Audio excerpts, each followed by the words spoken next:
word of warning. If you're listening to this right now and we sound like hamsters or we sound like we've done far too many lines of an illegal substance, We're on 2.5 speed. Alternatively, if you want us to sound like we're stoned on marijuana, put it on half speed.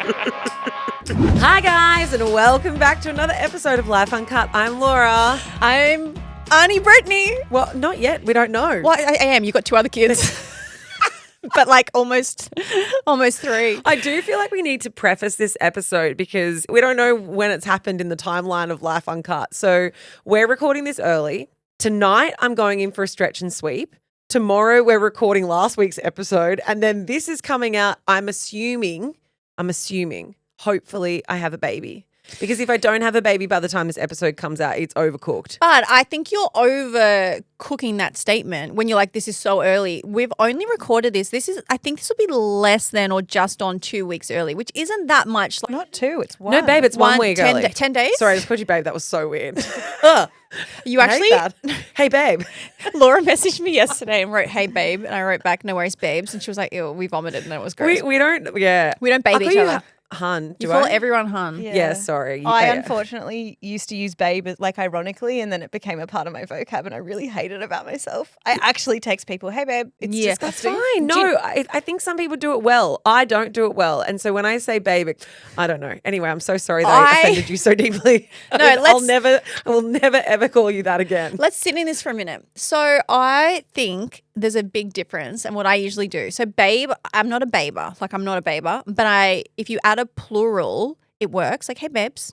Like it makes it a bit like, I think it's because it Hey, makes babes. the irony of it Yes. obvious. Do you know what word I can't stand? And I get the biggest ick for couples, bub, when they use it to call each other I don't bub. think people still do. Yeah, they though. I think they do. They No. do. Well, look, just going back to the timeline What of the else do we episode. hate? no, hang on. I want to sit in this. Okay, Keisha, I agree with you. How do you feel about hubby? No, hang on. Bub. So bub is like that term. This is the weirdest. This weird that you brought this up. I detest it. Ben has never called me that ever. And then the other day in a message, he said it. He said, "Thanks, bub." And I was like, "Who?" I was like, "What?" Bub And I- doesn't offend me that much. I mean, I don't call Matt it. It's not part of my vocab. Yeah, but you call it him daddy. doesn't- I do call him daddy. Bub and daddy. Not So it's weird ironically mix. either. Okay, all right. Okay, back to the timeline. Okay, so I know you said 2 weeks. No, we're recording this 1 week out from when this episode's going to play. So technically, it's actually not that far ahead. In the world of podcasting, most people record much further ahead than us. We do 1 day usually. Yeah, thank you. You're just proving my point. You were like, "Oh, this is so advanced." I'm like, "We have waited as long as humanly, vaginally possible." Cervically possible. Cervically possible. But the reason why is because like we're so used to doing everything in as close to real time as possible. And it's weird talking about the fact that I'm like, this is the last episode I'm going to be on for a little while, guys. And I feel emotional and I'm going to leave you all. I'll be But back in like you're- 3 weeks. I doubt it'll even be that long. I never take maternity leave. So Laura let's be gets real. Laura gets FOMO. She'll be like, "Can I just call up and do a segment like it's Rich? Just, Literally. like, just let me call up and speak for my suck and sweet." You guys have all prepped for a podcast episode and I just rock up. I'm sitting in my chair. No, I think, and that's what we can get into. But Laura, there is not really a plan. Like we just know that you're going to have as much or as little time as you need. So for all the lifers that are saying, what's happening? How long will you be away? When are you We coming don't back? know. We don't know. We don't. At this point, we don't even know when the baby's coming. We don't even know if it's a girl. We do know it's a girl. And that's everyone trans- knows its name is Poppy Pearl because Matt keeps talking about it on his podcast. So in case you were curious, Matt added the name ages ago and it's all, there's no secrets anymore. I love Poppy Pearl, but she's just going to get pee-pee. That's okay. I'm cool with that. Like- Kids are going to get teased for something. It might as well be their name. Might just be their name that I've set them up with for life. Well, I went through all of the options of like how she could be teased because I feel like when you pick a name, you're like, you Marlie, then you go through all the different variations of how a kid could tease that child with that name. Yeah. And I was like Poppy, then I was like Floppy Poppy, Sloppy Poppy, Poppy Pearl PP. To me. Pop I know, off. but then I realized actually the kids aren't mean. It's just me. I'm doing it to my own child. No one call my child Sloppy Poppy, please, because that will really upset me. Daily Mail, fuck off. People wouldn't have thought about it, and now you've just planted that in their head.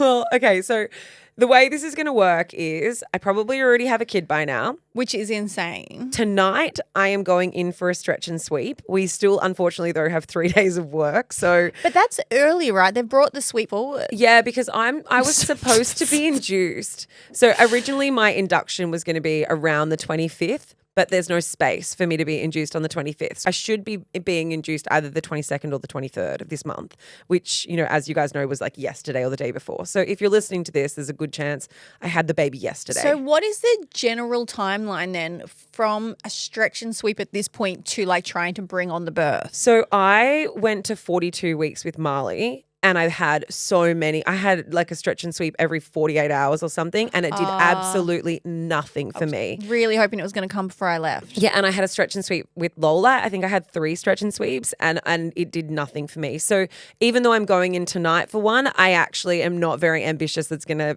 you know, lead into anything. I don't know what's worse. If the fact that I'm like, oh, damn, I missed the birth, or if it's worse that I'm like, yes, have it early so I can see it, then be like, see ya, and then just leave you. No, that's fine. That's good. I actually would prefer no one. I don't know. A lot of people, I don't want visitors. I just want to be by myself for 5 days. Do you hear that, Kish? We're uninvited. Matt, fuck off. We are uninvited from Laura's house. But this is, I guess this episode's going to be a little bit different because I know some of you are probably sick of hearing about pregnancy, and trust me, this will be the last episode. But we're kind of going to cover off some of like the pre-pregnancy birthing plan stuff on this episode. And then the next time you hear from me, which will be in a few weeks' time, it will be like what happened during the birth. Okay. Hopefully I survived to tell the tale. Well, wow. Childbirth used to be the biggest form of killer in women. Not anymore, though. Not now. You got private health insurance. I don't. That's the problem. We don't. That's something else we'll talk about. Okay, I contacted like the other day. I had to send through our private health cover to the hospital. So this time we're going private. We've always been public before, and I've never had to do like the whole process of private. Anyway, I had to send off some of the forms, and I was a little bit late sending them through. And then I got this email saying that there was a mistake with one of them, and I was like, "What's going on?" Anyway, I am not the one who set up our health insurance. Matt is the one who takes care of health insurance. Like he's across it. And my gas and stuff. Yeah, no, I'm across your gas, which is currently overdue. And I have gotten a notification saying that we're in arrears. Well, so don't give me a bad credit. Can you pay it? I will give myself a bad credit, but you'll have no gas. Is the problem. It's a problem for multiple people. So I asked Matt, I was like, hey, can you send across like the confirmation of our insurance so that I can at least know what kind of cover we have and who we're with and all that sort of stuff. Can I afford the anesthetic, or do I have to go gas? Yeah, like am I allowed to get an epidural? What level am I at? So I asked him for it and he took a while to send it through, and then I had to remind him and I reminded him again, but I knew he was looking. It wasn't like he didn't look for it. And I was like, why is this taking so long? It should just be an email. Anyway, last night I was like, hey, I need to submit those papers this morning because it's 1 week until the baby's due and we're currently not booked in for the hospital. And he was like, yeah, about that. I don't know if we're covered, hey. And I was like, sorry, what? And he's like, I don't know if the cover's up to date. And I was like, what gives you the impression that the cover's not up to date? And he goes, oh, just the last email. That I didn't pay it. He goes, the last email I received. And I was like, show me the email. And the email says, your cover has expired. Pay now or you will not be covered. And that was in February. Matt, What would I give you can't that be impression? sure, but I don't think we're covered. You're definitely not covered. So you're not covered. We're not covered. So Laura's like, hey, we're public. This time we're going private. She's like, actually, no, this time we're not going private. We're back to public. Yeah, the really upsetting thing is that for like the last 5 years, we've been covered for pregnancy and like everything else. And then the one time that we actually need it and use it, he let the cover expire. Anyway, so yeah, we're fighting, but it's fine. So I haven't seen Matt in 3 days. I don't know where he is. That's so bad. I want to. It's funny. It's so bad. It's funny, but then it's actually not funny if you break it down because you paid for so long for this moment. Because you've got to have it a year in advance anyway. Yeah, you have to. You had it for years. You have to have it for so long, and then for the crucial moment is when it lapses. Is wild. Yeah, unfortunately, it lapsed during the time that he was in the jungle, and I wasn't across his emails. But there were multiple emails prior that would have. Convenient excuse. You can also cut this out. But weren't you guys the ambassador for the health insurance? There was so guys. You were like the face of it. Guys, we've known for so long, like as in like, okay, so maybe like 3 months. And it's Bupa. They're great. Okay, it's not about Bupa. Bupa is amazing. That is the issue. For 3 months of this year, we were like ambassadors for Bupa on this podcast. We're you like, weren't Bupa even signed up. covered. I was like, yeah, this is who we choose. We choose Bupa. And we weren't even covered. My Bupa's like, wow. Anyway, sign up to Wow. Bupa. Highly recommend. Just don't let your cover lapse. Mine's rolling. Mine just rolls over. I wish mine was. I think you have to like sign up to the direct debit so that they have the Yeah. allowance to just like charge back. I probably assumed that I would forget to cover it. And then you have to pay the extra tax and all the levies and all Yeah. that shit. Oh, I'm waiting for that Medicare levy to hit me in the next tax return. It reminds me though of, so like this happened so many years ago, but it reminds me of my ex-boyfriend from a million years ago. My new current birth reminds me of my ex. who never would have let health insurance lapse. No, the opposite. So I think we were together for like 3 years. Like we lived together. It was very serious. Oh man. He felt like it was serious with all the other women he was with as well. No, he never cheated on me. Oh, he was a different good one. one. He was a good Oh, one. gotcha. He was a good one. No, he was just disorganized. Just take us back to which one this is. Bed on the floor, fuck in the leg. Which one? We need like the reminder. He's probably not one that I speak about very often because he was actually relatively great. Musician. No, I speak about him. That's Bed on Okay. the Floor. Okay. So this guy was great, except he was really bad at any paperwork. I would 100% think that he probably had some sort of undiagnosed ADHD. Like he'd just forget things. He could hyperfixate on work and like loved design and like that world of technology. But then when it came to anything else, like he hadn't done his tax in like 17 years. Sounds and familiar. Yeah, and I was like really worried that we were going to get arrested for tax fraud at that time. So we went away on a holiday and I'd been overseas in Bali for 2 weeks and then we went to Mexico together. And we came back from Mexico. So I'd been away from the house for about a month and he'd also been on a work trip for 2 weeks and then had come to Mexico and we'd spent this time together. So 4 weeks, no one had been in our apartment. And we came home from this trip and I opened the front door. I was like, oh my God, did you not give the cat to the neighbor? Like what has died in this house? And then I went to turn the lights on and there was no electricity. And I was like, okay, that's weird. And then I realized I went to the fridge and all of the meat that had been stored in the freezer had defrosted weeks earlier and had dripped out of the freezer and had rotted down the fridge. And I was like, how has this happened? He's like, I got no idea. That's crazy. I got to get to work. So I got left with this rotting fridge situation. No. And then I found out 2 hours later, he just had not paid the electricity bill and we had been cut off. I would just move. And do you know how many warnings you get about paying your electricity bill? Like that is a daily, like, hey, before we cut your electricity off, we just want to remind you every single day. Okay, well, knowing that, if I lose my gas. I know. I have been reminded so many times to pay your gas bill. I'm so sorry. I'll do it. Laura, do you know what the difference with Laura and I are? This is our relationship. I get a message from Laura. Hey, Britt, your gas is due. I'm like, thanks, babes. Next day, I'm like, hey, Laura, Marlie needs a vaccination. Because I get all her health emails and all her health letters sent to my house for her Maybe it's Brit's kids. fault that your health insurance lapsed. Maybe all the data's being sent to her. Bring that into me. I do want to, I know that you guys, most of you know this if you've been a lifer for a long time, but if you're new to this situation. I look after Laura's kids' health. Yeah, Brittany's my PA. No, if you're new to this situation, this might sound rogue as Britt lives in my old apartment and I never updated any of my mail. So she still receives all of my mail. And we just kind of like have this mutual agreement that I pay for things that you use that, yeah. I have the shorter end of the stick because you just have to pay like 3 monthly, you pay a gas bill. I'm looking after your fines, Matt's fines. I'm looking after the girls' vaccination record, their health record. Every time you have to pay for your electoral because you haven't updated the. I'm doing it all. I'm like a proper family PA, and I'm like, mate, You can never leave that apartment because I'm never updating that shit. you're gonna have to. You're going to have to. I get books. I think you signed up to a book club. I don't know. I get books from Laura every second week. I'm like, I don't want another book. I think it's the PR agency that thinks I still live there. Send me something good. All right. Well, as much as I know this episode's about you and I'm all for it, let's just like sit on me. Let's give me 2 minutes. You can have as many minutes as you want. All right. 20. Let's go. The rest of the episode. You're having a baby and I am probably trying to make a baby. I am in Italy. Pew, pew, pew, pew, pew. Okay. So I would have been in Italy for 2 days maybe. Like I would have only just got there, I think. So at the time of recording, I'm leaving in 1 more week's time. And I have not seen Ben in 12 weeks, basically since the wedding. We got married. I think he came to Australia for 2 weeks after, and we had those little mini moons, and then I haven't seen him in 12 weeks. So it's like, I cannot tell you how excited I am. Married life going for you guys? It's so funny because people keep saying that to me. People are like, oh my God, congrats, how's married life? And I'm like, I don't know. I don't even see him. I haven't seen him since the wedding. And I was like, great, I think. I as much as I feel married and I said it feels different, I can't experience it because we just still talk on the phone. I'm like, well, our nightly conversation is still good. You were just saying before, and like I think that it's the thing that everyone who has ever done long distance struggles with. There's like a period of time that's fine and easy, and then the closer you get to seeing each other, or the longer it's been, it's kind of like that 3-month period. Yeah. The longer it's been, that's when you get to a point where you're like, okay, this is actually really hard now. There's nothing left to talk about. We've talked about the day-to-day stuff every day, and it's quite hard to keep that conversation going when you're not having any more moments together. You know what I mean? Yes. Or And like I've- building more memories. I've said it before in the past. It's so accurate. It's like I'm fine with long distance, but I think long distance needs to be like max 8 weeks. It's coming up to 3 years we've been doing it. So I've got the experience now.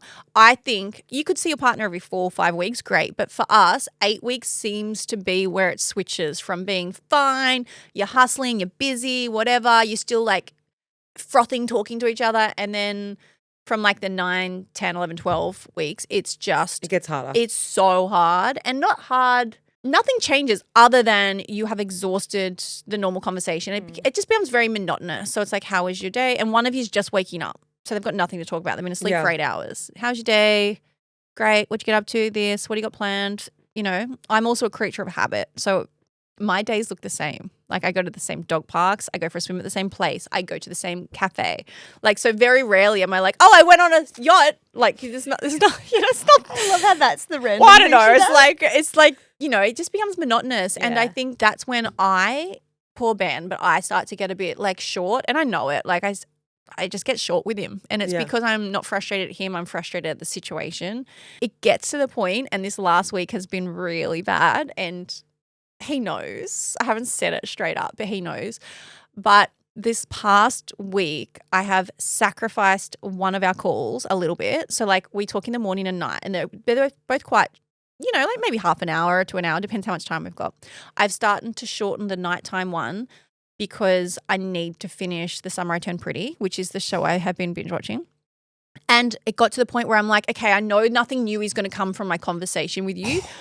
No, but it's in a nice way. Something new might come from Amazon Prime. Because you talk about the same stuff. So I don't sacrifice the call. We still catch up, but then quite often we just hang out on the phone. So you'll hang out and cook dinner. You're just watching each other on FaceTime. You're doing your like day-to-day stuff. But now it's to the point where I was like, baby, I've got to go. I was like, I've got 4 episodes to get through tonight if I'm going to make it on time for the finale. It's like when you listen to a podcast and you put on 2 times speed because you just want to get through it. That's you and your relationship right now. Can I also just... One more thing. Do you remember? It's just so funny. Do you remember when a lifer wrote in a review to us personally, and it was like quite offensive, but she was like, I used to love you guys, but you speak too quickly now. We get a message at least once every She's 3 like- days. Every 3 days, either to the Facebook group or to Instagram. This is a bit of a word of warning. If you're listening to this right now and we sound like hamsters, or we sound like we've done far too many lines of an illegal substance. We're on 2.5 speed. Yes, you can change your playback speed on your podcast, and it's probably on 1.25 or 1.5. I know we speak quickly, but No. we don't speak ridiculously quickly. And it happened...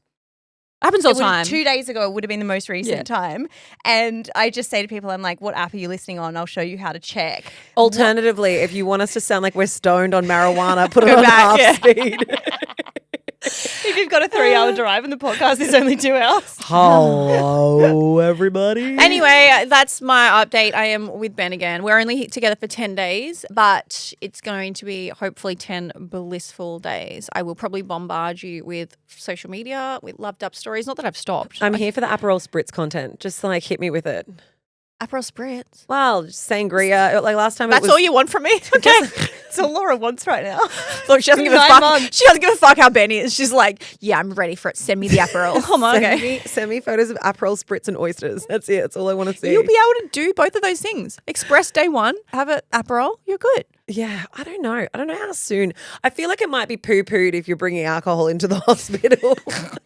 With a durry. Yeah, too soon. Bet it would have happened. Okay, well, let's get into the episode that you're all here for. We're already in, aren't we? No, the questions. Let's talk about the birth. Speaking of a birth plan, are you planning on taking any alcohol?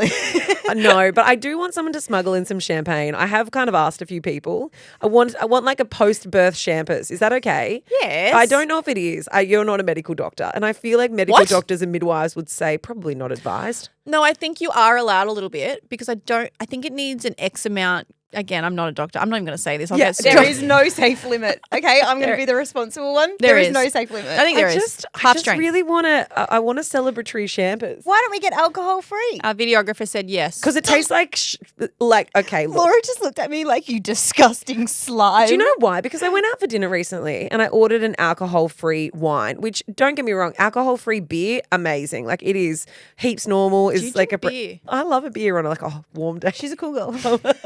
You drink I'm a beer? pick me. I'm Pick just Laura. doing it so that men like me. I'm only drinking alcohol beer. She goes, I love beer at the rugby. Yeah, I love watching the football and drinking alcohol-free beer. I do love the football. Fuck you guys. I hate the I football. didn't know that about you. How have we got this? I've never seen you drink a beer since I met you. You're always on a Margie or a Vino. Yeah, because like I would never Because get you don't want to pick me. No, because I never would choose a non-alcoholic margarita. I'll just have a juice or a non-alcoholic mojito or whatever. Do you know what I mean? Like, they don't taste the same, but a non-alcoholic beer tastes exactly the same. And if I'm only going to have like a drink at a barbecue or something, then I have a non-alcoholic beer. It's fine. Oh, we're at a barbecue now. I was at one on the weekend. Wow, okay. The non-alcoholic wine was not good. Oh, so my issue with non-alcoholic wine is that it is Non-alcoholic. it's so expensive. Is that there's no point? It's not that. It's so expensive. Like, I think it cost me $15 or $16 for a glass. Like, What? it cost me the same price as what a normal glass with alcohol in it tastes. It was a Shiraz that had been de-alkalized, and it legitimately tasted like grapefruit juice. Like, it did not taste. It would be okay if it tasted like a wine and the alcohol had been taken out of it, but I'm yet to find one where you try it and you're like, yes, I feel like that's suspiciously wine-like tasting. Yeah. To me, it doesn't hit the same. So not in the same as in like I don't get a buzz, but it doesn't taste the same.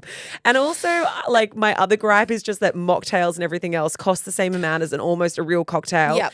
It's like $15 and it's just juice with some fucking passion fruit pulp at the bottom. You know what I don't understand about this is that a reason in Australia that alcohol is so expensive is because there's such a high tax on it. So then why are your mojitos so expensive, guys? I'm really talking about the cost of living on nearly every episode that we've done recently, but it doesn't make sense. Girlfriend, you're but- preaching to the choir. Yeah, I'm Yeah. going to riot. We But all can. that's your fault because sorry, not to victim blame you. Not to No, I blame think it's pregnancy's fault because gaslighting. I can't drink during pregnancy. It's No, but I mean, definitely- let's blame Poppy. Poppy Pearl. A mocktail. Let's blame sloppy Poppy. Let's blame Sloppy Poppy.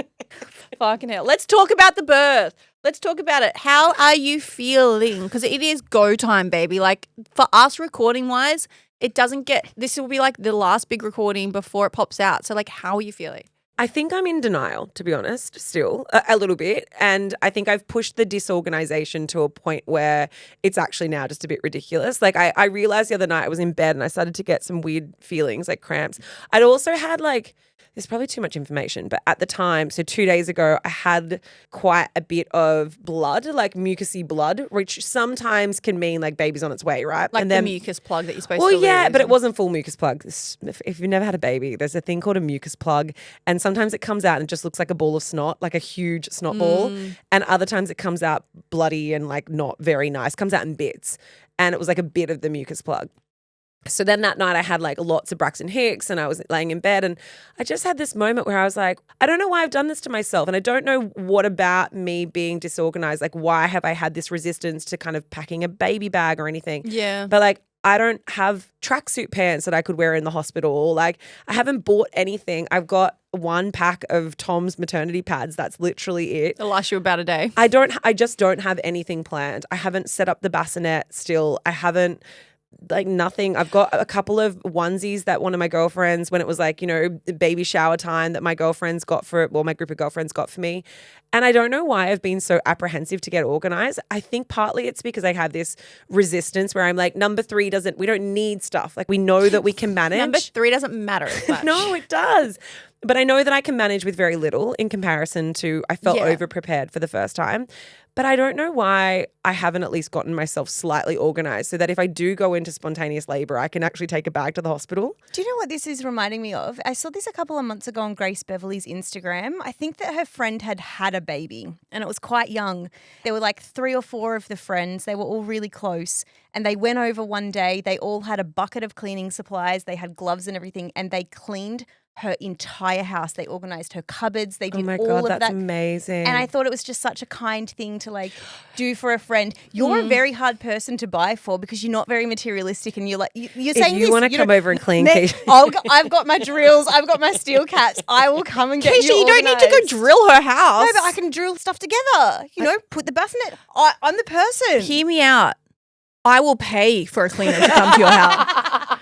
That's my gift to you, but I'm not coming on all fours. I'm not coming to scrub your floor. I've seen that floor. On all fours. I have seen that floor. I'll pay a cleaner. 100%. Britt, I'll bring her with me. She can just sit there for entertainment. I will come and organise your house. But I think the thing is, I get it. I am like this in every other aspect of my life too, where doing something simple is going to help you so much, but you can't bring yourself to do it. You wait until like I've talked about, this is obviously not similar to giving birth, but like even when I pack for overseas, I will pack an hour before I have to go. When I could have had a week off, and I will not. And I don't know what the science is behind it. Probably has something to do with ADHD, I would say. And I'm not saying I am, but I'm like, I think for you, Laura, probably. I love that you love to diagnose me on every episode. Well, we make a joke, but undiagnosed ADHD, Laura. No, but it is something. But like, I think it's quite common in people. It's just a procrastination tool, and I don't know why people do it. I don't know why I do it. Don't know why we all do it. But also, having said that, I think that you have been in charge of literally growing this child and you've had no time off. Matt can also put a bassinet together. I think if he's got a job, it's to get his drill and bassinet that shit. And he will. I guess the thing is he will sometime in the next 4 days. Well, it is. The thing that's reassuring is like I'm going to end up at the hospital and then I'll be there I'm going to stay for as long as I possibly can this time. He will have time. So like if I have a baby, he can go home and put a pram together and put a bassinet together and all that sort of stuff. But I also think it's twofold. I don't think I'm just living in denial about it. I have never gone into spontaneous labor. Marlie was induced and she was 2 weeks late. Lola was induced. And I think because I've always been induced, I've just convinced myself that I'm not going to go into spontaneous labor. And so I've convinced myself like, well, I know I've got another week. But realistically, it could be tomorrow. It could be any day. But I don't think I've gotten my head around the concept that actually a spontaneous labor could be a possibility for me. Is it the case that if you have a baby, let's say that you had a baby at 38 weeks, you'll consistently have a baby at 38 weeks, or is it a little bit more random? It's all different. And I feel like there's nothing, especially with number 3, I feel like number 3 can be a real wild card. Like a lot of people say number 3 can come early. A lot of people say number 3 can come really quickly. I think it depends too. So I know my sister Sherry, who went 5 weeks early, they've said to her that for different health reasons, the fact that she went early, she's likely to always go early. right. But I think that ties into things like having preeclampsia and different stuff like that. But there can be specific things, like I'm not saying it's just a normal healthy pregnancy, but there are specific things that make people more prone to like being early. Yeah, for sure. But for me, I've always been late. Yeah. So like I just assume I'm going to be late. Is the lack of preparation making you feel more anxious, or do you think that you're just like procrastinating because you've got so much work to get done? No, I don't think I'm anxious at all. Okay. And I think the procrastination part, it absolutely does come down to the fact that like work has been so busy. And I know I kind of feel a bit annoyed at myself because I know last time I was like, well, I'll never do it like this again. And now we're back here a week out from having a baby and there's still like multiple days left of work and lots to do. But I think it's just a very harsh reality of when you run your own businesses, when, you know, and when like doing this podcast is so important and it also is our business and, you know, we have employees and everything else.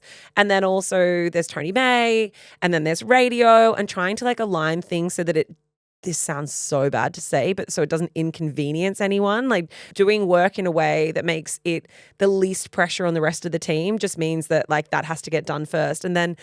And when you have 2 kids already, you're not like laying in bed being like, is that a kick?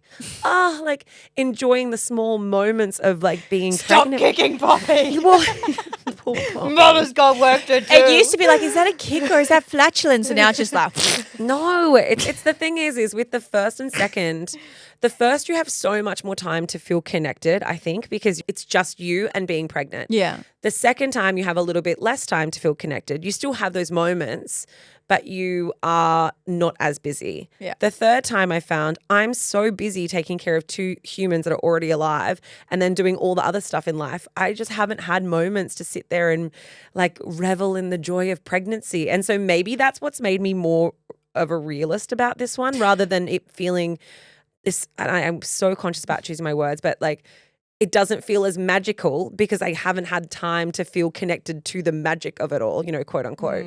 Yeah, but I think that relates to anything in life. It's like any new first experience is always going to be something that you remember more or connect to more, or it always hits different. A first in anything, first love, first sex, first trip, first holiday, first girls trip, first whatever. It's like any first. There was no magic in my first sex.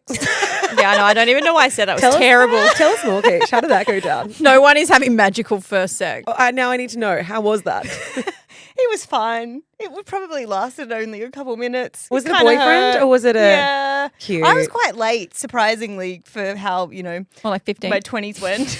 I was nearly 18, I think. Laura was late too. Well, I'm not late. I was late for the school I went to. I put it love that you way. said 15 and that's late. I was No, that was a 17. joke. I was 15 was a joke. I was 17, but I was like just finishing school when it was my boyfriend as well. Yeah. Because you're a And it child wasn't- genius. and You're it advanced. was You were really advanced. because my mum sent me to school when I was 4 and way too young. She wanted to get me out of the fucking house. Britt, I need to know about your first time now. My first time was with my boyfriend of a year, and I waited till we'd been together for a year. Oh, that was his anniversary present. No, wait. I waited till we were together for a year to make sure that he was like in it for the right reason. And then we had sex, and then he dumped me. You can't even write it. And that is what started the rest of my dating history. Yeah. Oh, wow. Okay, so you don't feel now, do you feel a level of like nerve or anxiety knowing? Because I imagine like someone that hasn't given birth, but birth to me, because I haven't experienced it, I feel like I'd be quite nervous about it. Like how it's going to go down, the pain of it, the exhaustion, people talking about it goes for days, and like, you hear all these Not different to terrorize anyone who's already pregnant Well, listening to this podcast episode. No, but it's like, I mean, a woman is, if you go in and having a vaginal birth, there is, whether you have drugs or not, there's a baby coming out of you. Is there? But it's like, how can we not have a level of like, fucking how is this going to go down? Like for me, I feel like I would feel really nervous. But Yeah. you're tried and tested now. So how do you feel? I feel like there's been so much downstairs destruction that I'm just going to cough this baby out. I hope so. I'll sneeze one day violently and I'll think I wet myself and the baby's on the floor. Of the car. Don't you think you like have all those pregnancies where people are like, I didn't even know I was pregnant, and then out the baby came. I'm like, how did you not know? There were signs. No, look, I don't have a lot of anxiety about it this time at all. It'll be what it will be. And maybe that has been my perspective going into most of my births. I don't have a birth plan. I don't have a concept of how it's going to go. I assume I'm going to end up being induced. And I had a call with my obstetrician the other day because I was like, hey, I haven't really thought this through. What do I do if I'm not induced and I go into labor? And he was like, oh, yeah, you got to call the maternity ward. And I was like, that's information you probably should tell me because I don't know what to do if I just go into spontaneous labor at this point. I have a real bee in my bonnet about this. I have two. So my sister-in-law and one of my friends both had planned C-sections because they had a breech or like upside down or whatever the different things are. They knew that they were going to have C-sections. And my partner is involved in C-sections quite a lot. It's a big part of his job. And so before both of those births, I was like, oh, do you just want to like jump on a call and with us, and we can just chat through any questions that you have. I had my jaw on the floor. I could not for the life of me believe how little they knew about the process that they were about to go into. I still to this day, I've got a friend giving birth a day or two around your time, Laura. And we had this same conversation only 2 weeks ago. And I was like, the most amazing thing that I found out about was that if you do have a C-section, you don't feel nothing from the waist down. Yeah. I've heard that it feels as though someone's doing the dishes in your belly. You feel Wow, it. It's just that's not amazing. pain. Yeah, apparently you can still feel pressure. You just can't feel. And I was like, Why does no one talk about this? Well, that's the same as like having an epidural. Having an epidural, you can still feel stuff. You don't still just like push. completely dead from the waist down. This might be really naive. I didn't know that. But you don't feel pain. You feel pressure. You feel pushing. pulling. Yeah, it's a really odd sensation. It's so strange to me though. Like, surely there's a video. Surely they just send a YouTube link and go, here's some things that you have to know before you're about to go through this Keisha, process. it's women's health. Why would you think that there would be any education around that? Do you know what? I mean, you guys, there's no way you'd probably remember this, but when I was induced with Marlie, I rocked up at the hospital. So I was not dilated at all. Like, I needed to go and they put a tablet or something, like a pessary in you, and that helps to dilate you before they can break your waters. So before they can actually induce you. And I went in, and that's how they described it. They said, oh, well, like, we can't do the induction straight away. We're going to have to dilate your cervix, and then you'll have the induction in the evening or whatever it was. So I rocked up for my induction. I just rocked up like it was a normal midwifery appointment. And they were like, where's your bags? And I was like, what bags? And they're like, you've traveled light. And I'm like, I don't know what you mean. And they're like, well, you're admitted to hospital now. No one had told me. I didn't know. I thought they put a pessary in and then I would just go home, hang out for the day, and then I would come back and be induced. And so I do think you can have amazing, amazing healthcare workers and continuity of care. Some people have the most incredible experience through the midwifery programs. And some people, there are holes and there are gaps and you are left trying to fill in the blanks and you're fucking birthing a baby in a lift. Like, it's really the wild, wild west between like how much and how little you get depending on where you are. Also, I hope that this does not sound at all like I'm shitting on healthcare workers. You guys are incredibly understaffed. Totally, I absolutely do not mean it like that. I mean that it's surprising to me that there's not like a government program where there's like a website with I think frequently asked questions. There, of course there is. There absolutely is. I think the problem is though, is that you don't know what you don't know. So you don't know to ask the questions. Yeah. And often it's assumed because when people do the same thing on repeat themselves, they're like, how did you not know this? Like, it's such an obvious thing to know. And so then there can be a gap in the information. So for me, you know, the fact that I've had 3 babies, well, this is my 3rd, my obstetrician was like, how do you not know what you do if you go into labor? You call the delivery suite. Because you've never but done I it. didn't know because I'd never done it before. And so there was a gap there, you know. So what is the plan? Like, you think if you are induced, you have epidurals, don't you? Yeah, I'm going to get into the hospital and I'm going to say, please give me the drug selection menu. And then I'm going to look through and I'll be like, and when is the champagne coming? General anesthetic, please. No, I will have an epidural, I'm pretty sure. Also, I found out that the baby's posterior. So it doesn't mean that for a long time she was upside down. She's not breech anymore. Posterior means that her spine goes against my spine. So it's a particularly painful and uncomfortable birth. So she's head down. She's head down. But isn't So that her how face, they come out? No, her face is, so when you give birth, the baby's face is supposed to be facing your butthole, right? Like, it's supposed to be facing that way. So the spine is supposed to be against your belly instead of bone on bone. Whereas when she comes out, her head is back to front. So she's going against the canal and her back will bend against my tailbone. So is there a way to swivel her? Not really at this point. She might swivel herself, but Marlie was posterior. She didn't turn. So I'm probably in store for a more uncomfortable birth, or a lot more uncomfortable birth than if the baby was the right way round. Yeah, so drug up. Yeah. Yeah. To the eyeballs. Yeah, because then it's not that uncomfortable. It's Keep just like, popping up. is someone tugging? Who knows? What's going on down there? Like, that's what you want, I right? think the thing that I'm the most scared about though is like having another episiotomy or tearing. So like I've had an episiotomy each time and I don't really want to have another one. And the problem I had with Marlie, which was, you know, obviously years ago, she was not a particularly nice birth. And I had She got caught in your flap. Just using it like a burrito. We couldn't untangle her from the flap. no, I had an epidural failure. So my epidural stopped working. And no one would believe me. So it was fine. Like, I was at the very end point of getting her out. So I was handling, it wasn't that I was handling the pain. I was in a lot of pain, but I wasn't bothering with the epidural at that point because she was so close to being out. But then they said that they needed to give me an episiotomy. And I was like, but I can feel everything. And they were like, no, you can't. You have the epidural. And I was like, yes, I can. And we had this moment back and forth where I was like, I can feel everything. And it was very rushed because she was stuck and it got very stressful. They needed to get her out quickly.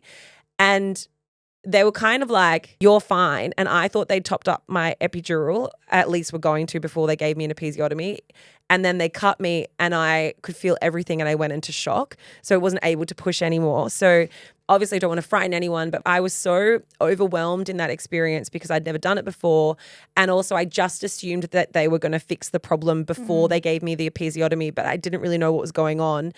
And by the time they started, I was screaming. Like it was a horrible, horrible experience.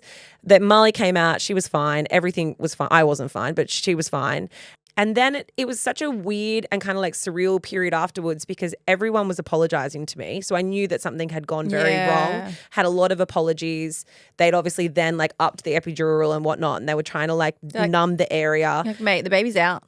Yeah, but then also they kept coming to me and being like, you have had a traumatic birth experience. And it was said to me so many times because you have to go through like there's a series of discharge things if you're considered to have a traumatic birth. But like I didn't know what constituted a traumatic birth because I'd never been through it before. So being told this was a traumatic birth experience was also like a really weird thing to try and yeah. Anyway, so then I had Lola and Lola was fucking easy and it was breezy and it's with the same obstetrician. So like I'm really like looking forward to going into this because I really love who my obstetrician is. And they will have all of that on your file now. So Totally. they'll be extra careful with making sure. They'll be like tickling your feet. They'll be, can you feel anything? Literally.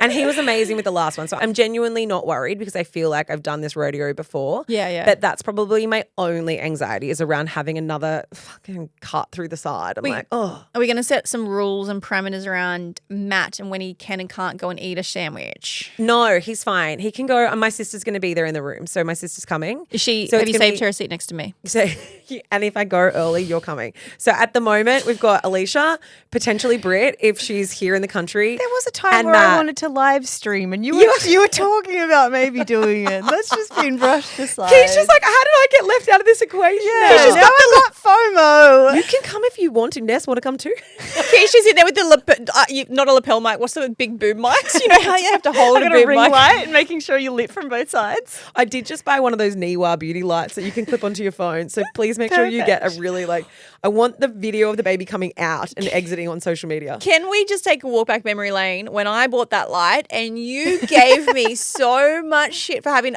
it's in my bag right now. I carry it around with me. It's a phone light and Laura gave me so much shit. Then like a week ago she's like, hey Britt, what was the name of that light? I literally bought 2 of them on Amazon. It's like the time that you gave me shit for having Crocs and then you bought Gucci ones. Ben bought them and they're Gucci. Fuck you. I also have normal Crocs, okay? That's so good. What are you doing with the placenta? I shotgunned it. Britt, I've made it into tablets so that Britt has some beauty tablets to take. Young Great forever. for the skin. It's really good. It's really good for keeping young. So I have bought them from a good price, friend price. Embryonic cells. I'm also selling my breast milk for anyone who wants it as well. I took that as well. I'll take on again to say young. No, you're not doing anything with it, are you? I'm not doing anything with the placenta. I mean, I thought about it for a while and then I realized I was only doing it for content. I don't want to eat my own placenta. It's not for me. It's actually I want to share baby. or the difference. Hashtag Earth Mother. Look at me go. The difference with people. Laura's like, someone take my placenta away so I can drink. It's supposed to be really good for you to make it into tablets and consume. Like apparently the recovery is sped up. So you might want to think about I it. just feel like all of the comments about that are probably made from the companies that make it into tablets. No, there is a lot of research. No, I know there is. And I know a lot of people are like, well, animals do it. So like humans should do it too because it's so enriched with nutrients and everything else. But I also kind of think animals do it so they don't get eaten by other animals in the wild. Like so that you don't have this big bloody mass sitting next to your babies and a wolf comes along and sniffs it out and eats it. No, I think it's recovery. My girlfriend told me the most funniest story. Actually, probably wasn't funny for her at the time, but she had like a not great experience and she had a lot of blood loss during birth. And so after her baby came out, people were like rushing around and it was really stressful. And she's just said she just has this memory of being really twilight in this daze and hearing this clang, like this big bang happen. And she said, I just rolled to the side and looked and someone had just knocked my placenta off the table, off the tray, and it had slid across the floor. And she's like, I was just sitting there watching my placenta on the ground as everyone was running over it. That's disgusting. It's actually roadkill. like a jellyfish, isn't it? It's so bad. So I have no birth plan at all. I'm going in like whatever, rodeo, let's do it. I will happily take the drugs, especially if it's induced. I'll try the drugs. If I go into spontaneous labor, who knows? I'll see what happens, but I probably will still take the drugs. And we talked about it on last week's episode, but it's like now it's got a bit of gusto behind it. Playlist. I don't want your normal birthing playlist. I want, what do we call it? We called it Push It Real Good, Life Uncut. I and tried for a different name. I've added the first song to it, and it's Diana Ross, I'm Coming Out. Fucking hell. That's a good. I'm coming out. I want the world to know. Got to I mean, is it a gay anthem or is it a birthing song? Who knows? I still vote. I wanted to call the playlist Life is Giving Life. I thought That it is was, in the description. I put that in there for you so that you were included, but I thought it was a bit too. let's make Brittany feel It's included. very earth mothery. So we have created this as a gift to you. If you also don't want a conventional calm birthing playlist and you want something that feels fun and upbeat, this is what this is meant to be. But we want you it's to the think- anti-birth list. But think outside the box. Like, obviously, there's like Salt and Pepper Push It. There's the really obvious ones, which obviously we're going to include. But think outside the box. Give us the goods. It also doesn't need to be exactly birth related. Like No. it just could be, I don't know. I can't even think of one at the moment. Eminem. I One don't know. shot. Eat your pasta, mum spaghetti. I could give birth to that. I could do that. I would too. But I want your interesting songs. Like I'm happy to give birth to super bass. Like you, whatever, Nicki Minaj super bass. If you've got some songs that's like you're in top tier, that always puts you in a good mood, gets you motivated. Maybe you run a marathon to it. That's the song I want for this birthing experience. But I think it needs to be speckled with some like relaxing songs as well, because you might have some downtime and you're not going to want super bass. You're going to want to chill sometimes. Alex Warren. Yeah, Alex so I Warren. think it needs to come in a wave. Okay, so question. I'm not here. I've gone away. You're going to birth. Are you going to let me know live, like an update that it's happening, or are you just going to surprise me with a photo of a baby? No, I'm going to let you know live. Like, I I'm also going was into labour. considering, I was like, do I just post on social media, like on my stories, I'm going into labor? I Nah. actually feel so differently about number 3 than what I did about number 1 and 2. 1 and 2, I was like, it's a secret. Number 3, I'm like, hey, everyone. I don't I'm think crowning. Like, I just don't. I feel really. I just shat myself, everyone. No, I don't think we need those updates. I reckon update your people and then update. I mean, do whatever you want. I don't fucking control you, but this is my thought. And then update it once you've had the baby, because like, not everything, I say this nicely, but not everything has to be social media. I don't think it has to be like, hey, everyone, I'm giving birth. Like, just go and have that experience. Let us know. But I think you can just let people I think know. that's a no to the live stream. It's a no, unless we're going to make bank off the live stream. But like, Brittany no. was all. Unless we can commodify it. Brittany was all for the live stream when there was a potential that it was going to be monetized via Life Uncut, and then when it wasn't, she was like, "That's a terrible idea." Let's. Well, not do when I that." heard that just you wanted the funds and I wasn't going to get any. No, I'm joking. Just to be clear, I'm I was. joking. We make a lot of jokes. I was never live streaming the birth, nor I was never- I monetarily getting people For to it. sign up. And I never wanted to take your money from the. Dangled the carrot in front of me. Like, let's. I Surely thought it was a legitimate question. Do you know why? Because I look back on people like Sarah's Day, but maybe Sarah's Day didn't live stream it, to her credit, but she did. She was kind of like one of the first people to really like show the entire birth experience as someone who is a social media influencer person. And I remember at the time being like, that's nuts. Like, why would anyone do that?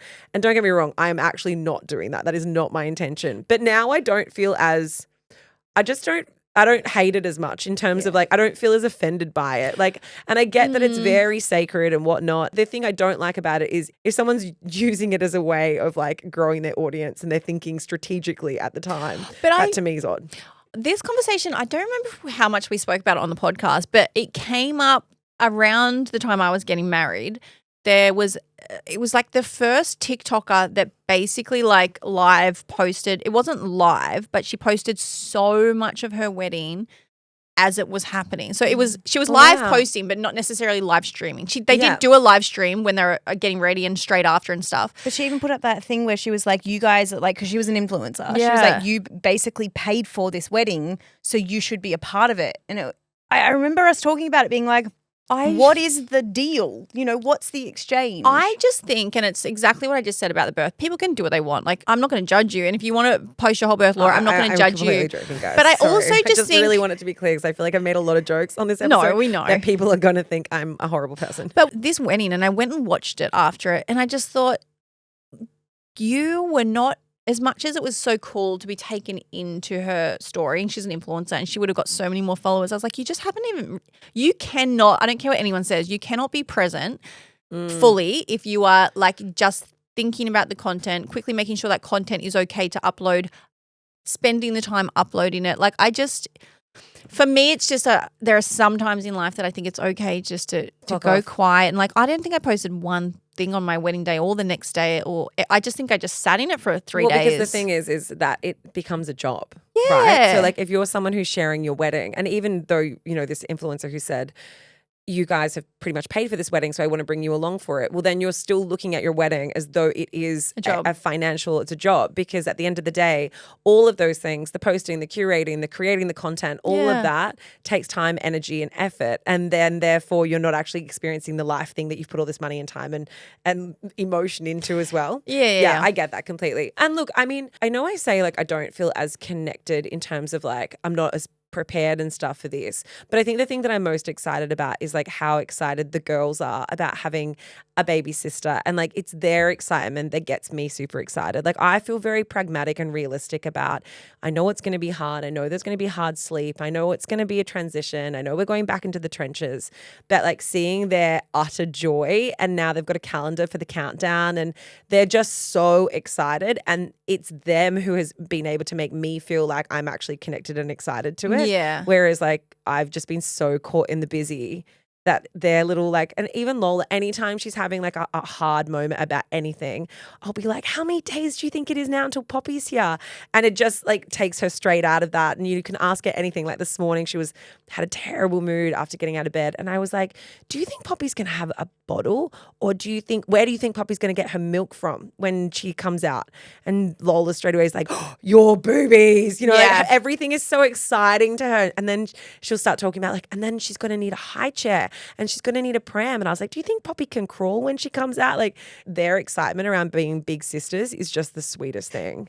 Again, it's not about me, but I am also in denial. It is weird that we've gotten to this point and it's within reach. Like the whole time you've been sitting here, I've been trying to look at you with a baby in your arms. And it just took me back. Like when we started this podcast 6.5 years ago nearly, there were no children earthside. But I was 8 months pregnant with Marlie. But you were about to pop. But it's like, it's just so many of your lifers have come with us on the journey since day one, which I think is really special. It's like you've seen the evolution of, well, Laura's had an evolution. I'm still here with no kids. But you've seen Laura pop. Had an evolution. Mate, you dated everyone and now you're married. We've had different evolutions. But it's wild to think how far we've come in this time. And you know what the coolest part is? I've said it before. Creating this podcast means we have like such an in-depth diary of our life forever. Like we can look back on so many things and experiences and times, and that is such a spectacular thing to have, and it's rare because not everyone gets to do it. Yeah, it's like a time capsule of like the last 6 years. Also, don't listen to the kids, listen to it though. I do regret some things I've said. We all do. We all do. We all regret the things you said, Laura. 100%. And also like going from having Marlie and Lola and like bringing them into recordings, and like, as I said, obviously I'm having some time off for quote unquote maternity leave. What that looks like, it could literally be just a couple of weeks. It could be, I'm going to come back and have an episode and update you guys all on how the birth actually went.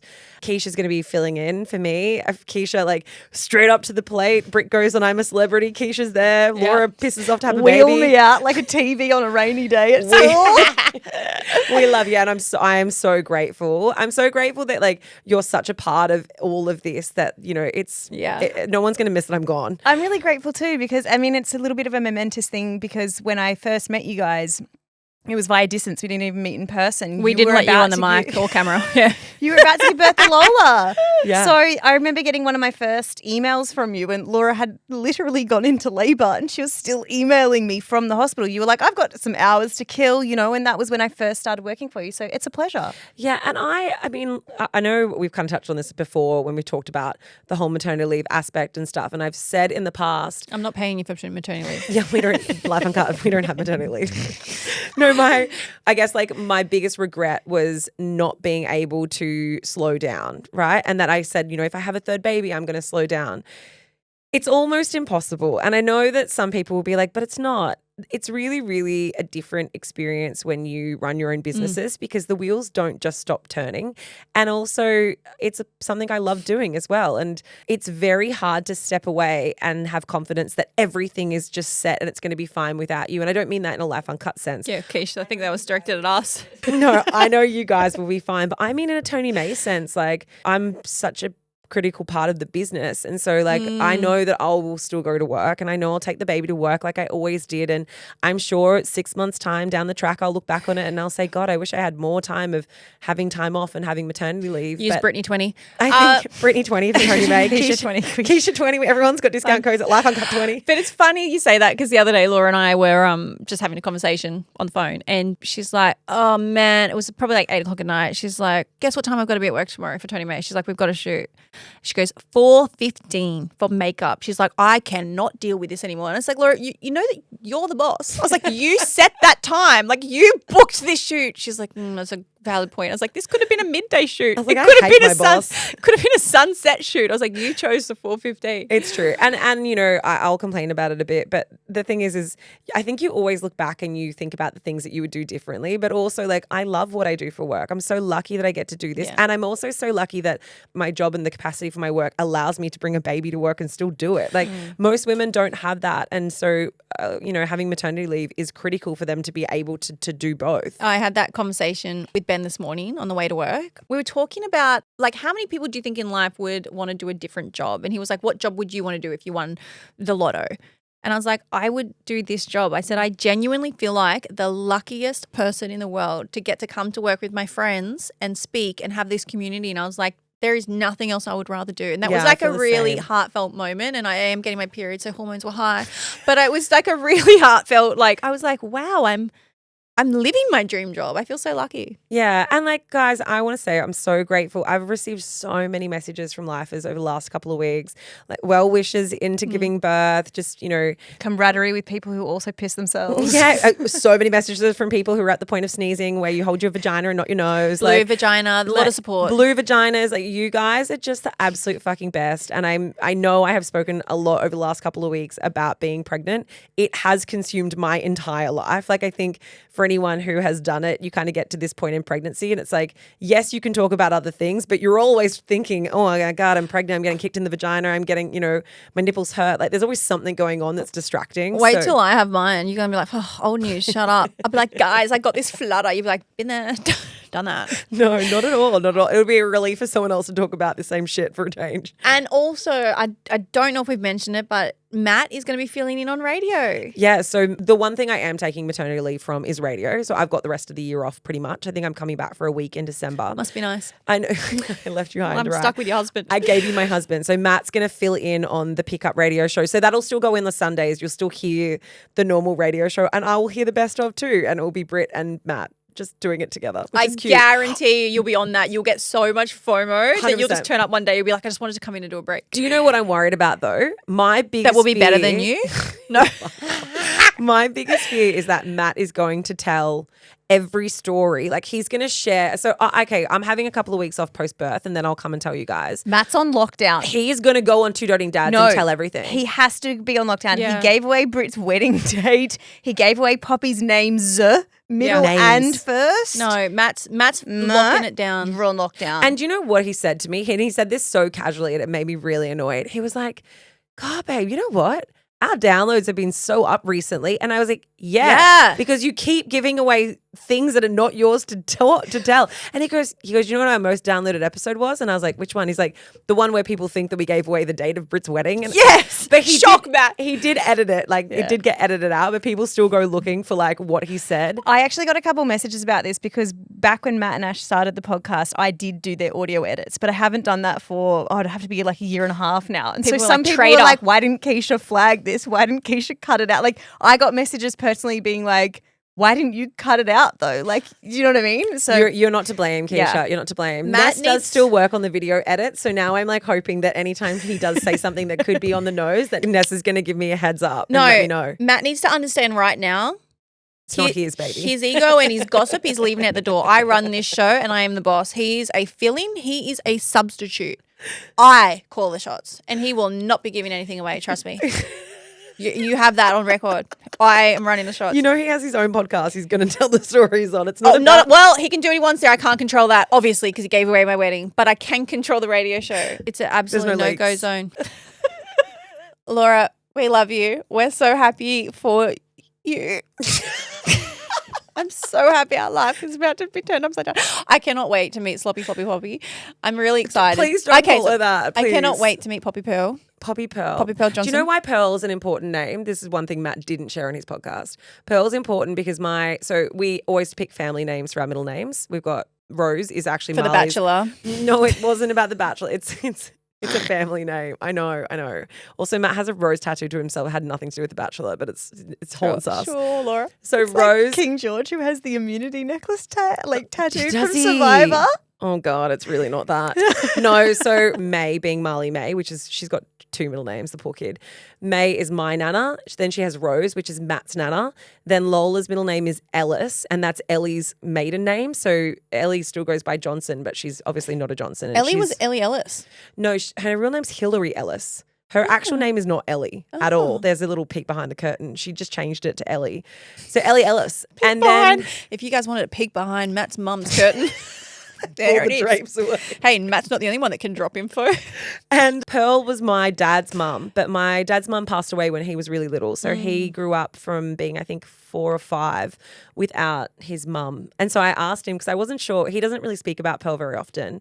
And I know he had kind of like quite a tricky childhood. Like they had a lot of kids and there was a lot of, it's just hard. Imagine being like a little boy and growing up without your mum. And I asked him and he was like so stoked and he called my uncle, which is like my dad's only surviving brother. Yeah, it was really nice. He was really chuffed. He was so chuffed he tried to book a flight to come down for the birth. And I was like, Dad, you don't need to be there. Yes, absolutely not. Everyone get out. Come a week after, please. Yeah, so it's a sentimental name. That's why we're going with Poppy Pearl. Yeah, so cute. stop calling her PP. Okay. Well, I mean, now you feel bad, don't you? I think Pippi's cute. no, PP's better. PP's better than Sloppy Floppy Bobby. We cannot wait to meet her. It's huge news in our little Life Uncut family. We are making another edition, and I can't wait to hear the news. I'll be patiently looking at my phone every morning when I wake up on Do Not Disturb to see if it came through. No, can you please stop putting your phone on Do Not Disturb just in case I need to call you? No, you can just call twice or push the notification. You know, while you're in labour, just make sure that you call twice and I'm push the joking. notification. I'm joking. I did call Britt on like a Saturday night at 10:30 and she did not answer or call me back. And I was like, you're an unreliable birthing partner. She's been watching The Summer I Turned Pretty. Yeah, sorry. I don't even answer She's been Ben. ignoring Ben. I know I already said it, but I just want to say the biggest thank you to everyone. I will be back shortly. Thank you for all of the well wishes. Hopefully everything goes well and I will have a tall tale to tell in the next couple of weeks. And Keisha, passing the baton. Maybe You'll be sitting in this chair that I've pissed in several times in a Delicious. week or 2. Can we call that is that the episode title? Can it be Laura's Tall Tale to Tell? A birth story. That will be next. That's the next episode I'm on. This one's just like, see you guys. You know, that's what I mean. The next one. This one we're calling Push It Real Good. Yeah. All right. You know the drill. Okay, tell your mum, tell your dad, tell your dog, tell your friends, and share the love because We love love!